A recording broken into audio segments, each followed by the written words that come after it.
Eu já fiz um vídeo sobre análise do primeiro episódio dessa temporada de Patrulha do Destino. Ele vai estar linkado aqui na descrição e também nos cards acima desse vídeo. A gente já viu que eles estão ainda lidando com seus problemas e com seus traumas de terem descoberto que o chefe foi o responsável pelos acidentes e as tragédias que deram os poderes a cada um deles. Também fomos apresentados a Dorothy no outro episódio e de quão poderosa e talvez muito perigosa ela possa ser para aquela equipe e também para o mundo. Eu sou Kaique Almeida e esse é o Te Digo Nada.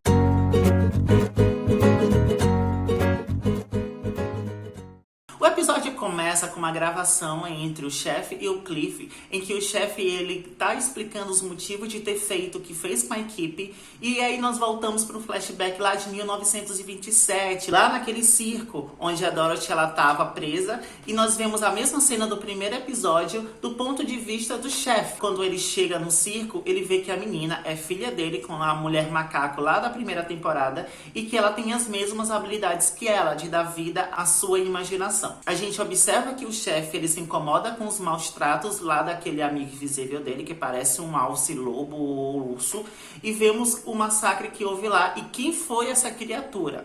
Mas a gente vê que a criatura acabou poupando o chefe. Talvez ele acabou poupando o chefe por ele não ter ridicularizado aquela criatura assim como as outras pessoas e o público estava fazendo. Ele encontra a menina e mostra o desenho da criatura e da mãe dela e eles ficam próximos. E aí ele conta que ele é o pai dela. 2 anos depois, ele percebe que ela não envelheceu nem um pouco e decidiu proteger ela. Então, ele decide deixar ela lá com Danny, a rua que na época era apenas um beco muito pequenininho e fofinho. E aí a gente vê que ele estava contando mesmo uma história pro Cliff. Ele explica que ele precisava viver mais que a Dorothy e acabou indo pro Paraguai. Aí voltamos pro momento que ele rouba o talismã da longevidade, lá naquele laboratório nazista, onde o Morden virou o Senhor Ninguém. Mas a longevidade era limitada, então ele decidiu fazer experimentos nos membros da equipe para poder conseguir mais tempo e revela que deu a longevidade para poder salvar o pessoal. Ele também fala que se preocupa muito com a Dorothy porque é ele quem a mantém calma e segura e que sem ele ela pode fazer o inferno na Terra. Cliff tá nem aí pro que ele falou e apenas pede os detalhes da noite do seu acidente. Jane acorda assustada com um dos amigos de Dorothy e vai confrontar ela lá naquele café, onde a Rita também tá lá. Dorothy acaba revelando para elas duas que o chefe tá morrendo, mas que não acredita nisso. Criança, né, gente? A equipe, então, acaba se reunindo com ele para tratar sobre isso. E como eles vão ficar em relação a Dorothy, já que o chefe não poderá mais cuidar dela e que o Danny ainda é só um tijolo. Cliff ainda tá muito puto com o chefe e acaba jogando na cara dele qual dos membros da equipe ele vai escolher para poder pegar a longevidade para cuidar da Dorothy. E aí, cara, ó, isso é muito pesado. Aí, nesse momento, o Larry aparece dizendo que nenhum, porque eles são apenas experimentos fracassados. E aí, ele fala que o seu filho morreu e acaba indo embora. Dorothy tá um pouco triste com o chefe e ele acaba prometendo que ele não vai morrer. Jane sai para procurar a substância lá daquele soro dela que acaba mantendo a ordem no seu submundo, já que esse soro acabou. Ela teme que sem ele as coisas acabem piorando.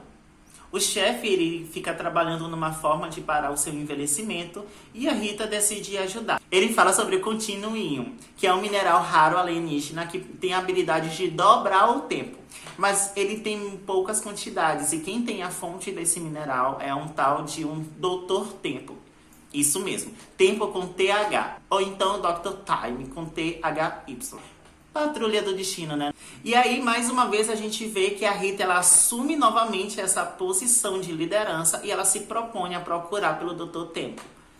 Rita reúne Jane e Cliff para roubarem um capacete do tempo que contém um mineral.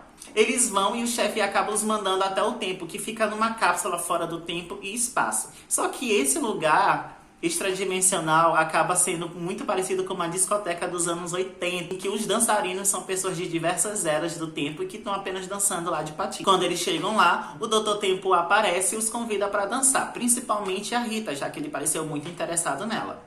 Cliff e Jane acabam ficando muito impacientes com toda aquela dança, mas ela fala que ela não pode ajudar muito porque eles estão dopados. Então Cliff fica puto e acaba quebrando o toca-disco.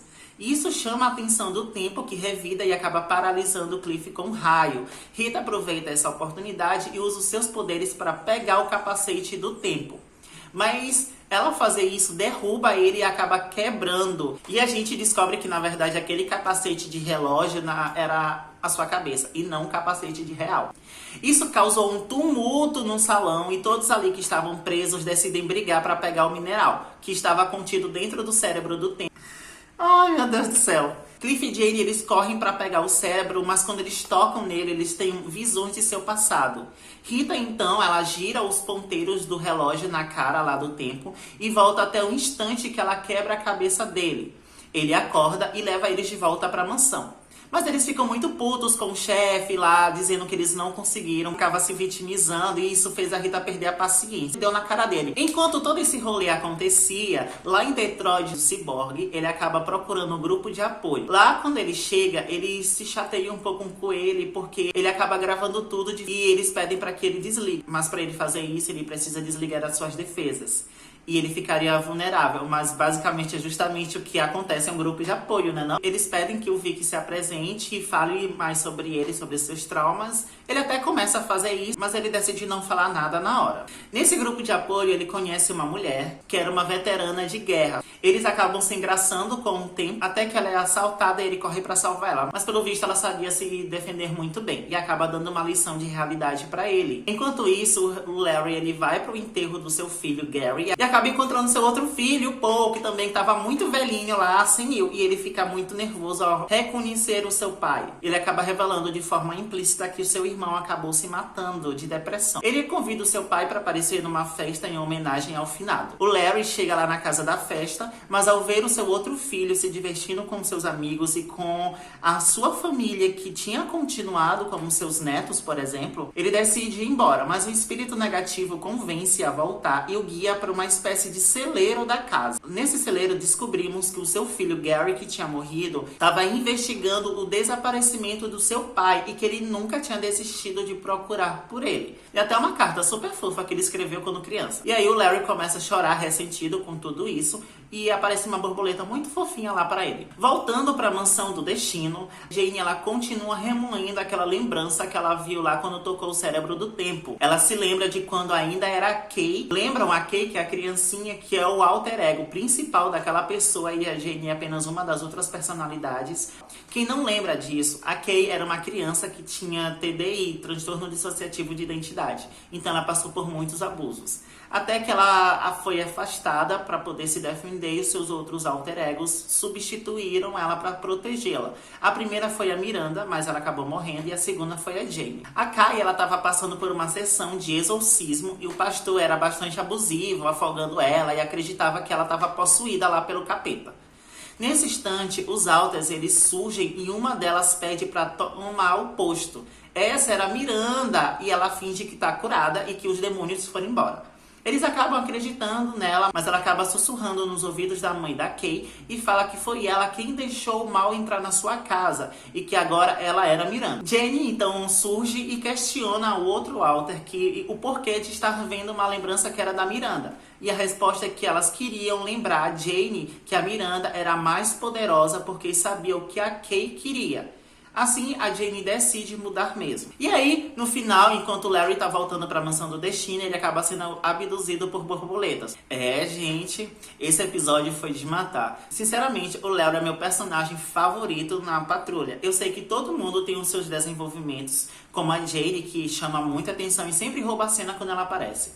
Mas não tem como não se emocionar pelo Larry e por todo esse drama familiar de autoaceitação, já que a gente viu que a família dele, embora o Gary continuasse procurando por ele, eles continuaram suas vidas normais e o Larry continuava remoendo essa culpa de não ter buscado. Se você gostou desse vídeo, dê aquele like maroto, compartilhe ele com seus amigos e nos seus grupos, deixe um comentário aqui sobre o que você achou do episódio, se inscreva no canal e me siga nas redes sociais que estão aqui aparecendo embaixo, tá bom? Eu sou o Kaique Almeida e até mais!